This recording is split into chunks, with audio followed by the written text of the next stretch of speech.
Hello everyone, আশা করি সবাই ভালো আছো। আমি শম্পা ইউএস থেকে। তো শুরু করছি আজকে একটা ব্লগ। আর আজকে হলো এখানে রবিবার, আর আজকে টেম্পারেচারটা দেখো খুবই ভালো, 19-20 ডিগ্রির মতো। পুচকু সোনার স্কুলও নেই, তো ওকে নিয়ে যাচ্ছি পার্কে। আর এখন বাজে আমাদের এখানে সকাল 11টা।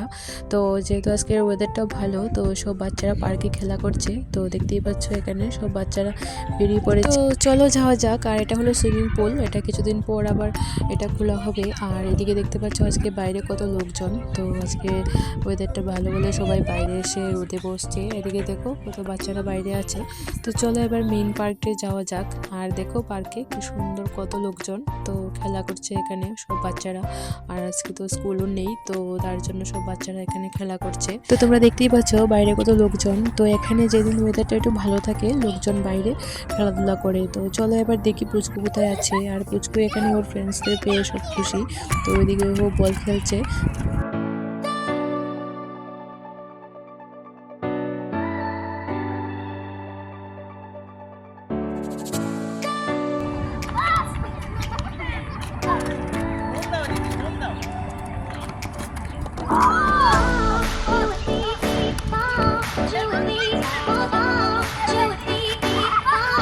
তো পুচকু এখানে খেলাধুলা শুরু করে দিয়েছে। আর আমি এখন চলে যাব বাড়িতে, কারণ আমাকে গিয়ে রান্নাবান্না করতে হবে। তো চলো যাওয়া যাক।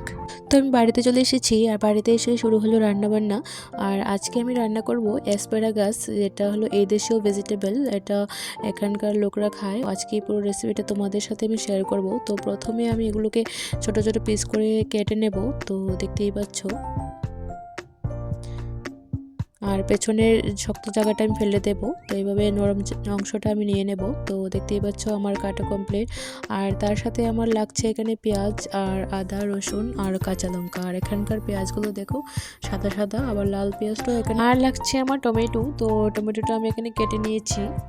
আর এখানে নিয়েছি আমি শুকনো লঙ্কা, মেথি আর গোটা গরম মশলা।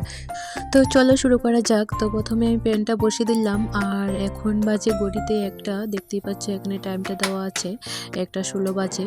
তো এখানে আমার প্যানটা গরম হয়ে গেল। আর আমি দিয়ে দিলাম এখানে সরিষার তেল। আর তেলটা একটু গরম হয়ে গেলে এর মধ্যে দিয়ে দেবো শুকনো লঙ্কা। তো দেখতেই পাচ্ছ এবার শুকনো লঙ্কাটাকে আমি ভালো করে একটু ফ্রাই করে নেব। আর তারপরে গোটা গরম মশলা আর মেথিটা দিয়ে দেবো। তো এবারে সবগুলো উপকরণ একসাথে ভালো করে নেড়েচেড়ে ফ্রাই করে নেব।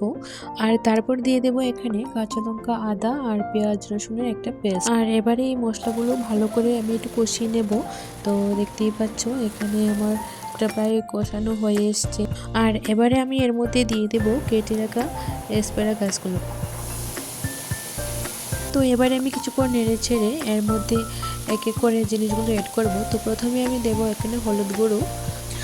আর তারপরে দিয়ে দেবো এখানে জিরের গুঁড়ো, ধনের গুঁড়ো আর নুন। আর দিয়ে দেবো কাশ্মীরি লঙ্কা গুঁড়ো, যেটা খুব সুন্দর কালার আনবে। তো এবার সবগুলো উপকরণ একসঙ্গে ভালো করে মিক্সড করে নেব। তো এবারে আমি একটুখানি জল দিয়ে এর মধ্যে দিয়ে দেবো কেটে রাখা টমেটোগুলো। তো দেখতেই পাচ্ছ এখানে আমি টমেটোগুলো দিয়ে দিয়েছি। এবার কিছুক্ষণের জন্য এটাকে আমি একটু ঢেকে রেখে দেবো। তো এই রেসিপিটা একটা নতুন রেসিপি। আর দেখতে পাচ্ছ ঢাকনা খোলার পর এটা প্রায় হয়ে এসছে। এবার দিয়ে দেবো এর মধ্যে একটুখানি জল। আর দেখতেই পাচ্ছ জলটা দিয়ে একটু নেড়ে ছেড়ে এর মধ্যে আমি অ্যাড করে দেব গরম মশলার গুঁড়ো। তো তো এটা প্রায় হয়ে এসছে। এবার এই ঝোলটা শুকিয়ে গেলেই রান্নাটা কমপ্লিট। তো এবার আমি এটাকে কিছুক্ষণের জন্য ঢেকে রেখে দেব। আর ঢাকনা খোলার পর দেখতেই পাচ্ছ এখানে কিছুটা ধনেপাতা এভাবে কুচি করে দিয়ে দেব। আর রেডি হয়ে গেল আমার অ্যাসপারাগাস রেসিপি। তো এই রেসিপিটাতে ঝোল দেওয়া যাবে না, এরকম শুকনো শুকনো হবে, যেটা ভাত বা রুটি দুটোর সাথেই খেতে খুব ভালো লাগে। তো এবারে আমি লাঞ্চটা করে নেব। আর লাঞ্চ করে আবার পুচকুকে নিয়ে দেখতে পাচ্ছ এখানে বাইরে চলে এসেছি, কারণ বাইরে আজকে এখনো লোকজন আছে। আর প্রচণ্ড হাওয়াও দিচ্ছে। তো কিছুক্ষণ থেকে আবার আমি বাড়ি চলে যাব। তো আজকের ব্লগটা আমি এখানেই শেষ করছি। আর দেখা হবে আবার একটা নতুন ব্লগে। সবাই ভালো থেকো, সুস্থ থেকো।